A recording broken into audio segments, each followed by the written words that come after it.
Self-sufficient. What do you think of when you hear those words?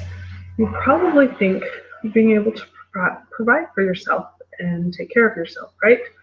You might think of it as being able to fully sustain yourself financially, or you might think of it as growing a garden and living on the land so you don't have to rely on grocery stores. There are a lot of ways that a person can be self-sufficient.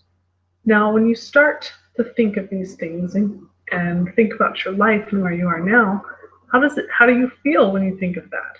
Are you comfortable with where you're at and how self-sufficient you are? Or or does it make you feel a little bit uncomfortable because maybe you're not as self-sufficient as you would like to be? There's a lot of ways that a person can be self-sufficient. Um, and there's a lot of ways that people can improve on their self-sufficiency. Let me share with you some facts about America today. For the first time in 2015, people were spending more on eating out than they were to buy food from the store. Less and less people know how to properly cook a meal from scratch and to use the food that is available to us. They rely on other people to make it for them. The average person in America has, on average, $15,000 in credit card debt. That doesn't even include car payments that they may have, or student loans, or any other kind of debt. That's just credit card debt. $15,000 is a lot. The number of people that rely on food stamps for their food money is higher than it's ever been, and more people are becoming slaves to the system and to the debt that they have in their lives. Also, in a study done on personal preparedness in America, it was found that in an emergency, 61% of people would rely on emergency personnel or family to take care of them. They also found that 50% of the people that responded to this it was also found that 50% of responders had some kind of food storage for a disaster set aside. But of those 57%, only about 40% had essentials such as flashlights or first aid kits, and none of them really had more than just a few food items. And lastly, there's so much talk nowadays about our environment and the climate change that we are experiencing, and so much of that occurs because of how much waste and gases are being pumped into our atmosphere all the time. Fossil fuels and other harmful things that we use every day. Also, the amount of water and other essential resources that are being used far too quickly are causing a lot of problems all over the world. So I think it's safe to say that none of us have perfected every single one of those categories. Whether you are the one with too much debt or you are not quite prepared for a major disaster, it's not impossible for you to become more self-sufficient. Being self-sufficient is all about taking control of your own life and making things happen instead of just waiting for things to happen. It enables you to act instead of just react to life. So we'll go over some of the things that you can do to improve what you are doing already. For excessive debt, we all know that debt is a bad thing. No one has ever felt good about having excessive debt, and we cheer people when they say that they are finally out of it.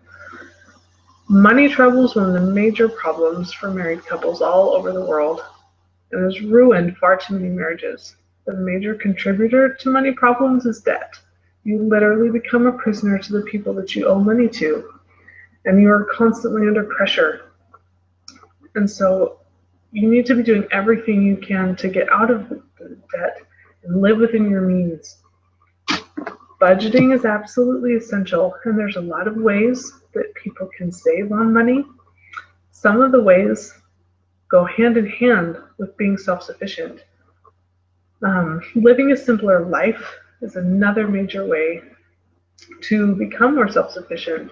There's a lot to be said, I think, about people who lived before we had all this technology. We have a lot of great things, but we also can't forget about what life was like before we had them. It's possible to grow our own food. It's possible to make our own food. And it's possible to live without all of these conveniences that we have. Not to say we should get rid of them, just to say we should try to live a little bit more simply when it comes to those things.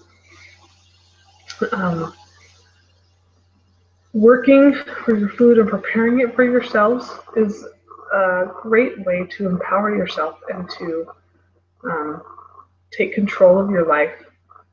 And this starts in the home.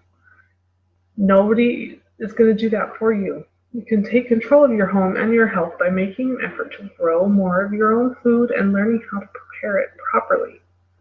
If you're in a major disaster and you have this food storage, then you really should know how to prepare it and how to use it. Chances are you won't have a microwave or the other things that you're used to, so you need to have some knowledge in that area.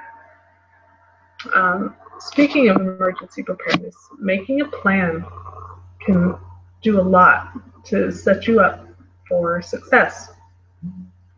I think that an important thing to consider when you think about what you might need for an emergency is where you live and what kind of disaster you could potentially face. If you live on the coast in Texas and Georgia and all those places, then you realize you're going to be potentially facing a hurricane as opposed to an earthquake, so prepare accordingly. Now, there's so much power in being able to sustain and take care of yourself and your family.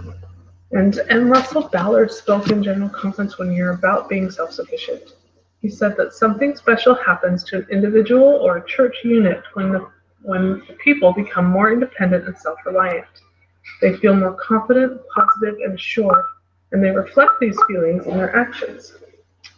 So what happens is that when a person can take care of themselves and their family and are prepared with a plan, then they do not fear life and what life brings. They don't fear what might happen because they are comforted to know that they have done all they can. The family that has set aside a savings account is not afraid of their car breaking down because they know they have the means to fix it. The culture here in America is more and more becoming a mentality that wants more and more. No one seems to be satisfied with what they have. They also have the mentality that everything should be convenient and easy. Unfortunately, not everything is supposed to be convenient and easy. We learn so much and gain so much confidence when we work hard for the things that we want and need. The number of people that are not self-sufficient is too high. And we must do all that we can. So I encourage you and I challenge you to look at your life and find the ways that you can improve and become more self-sufficient.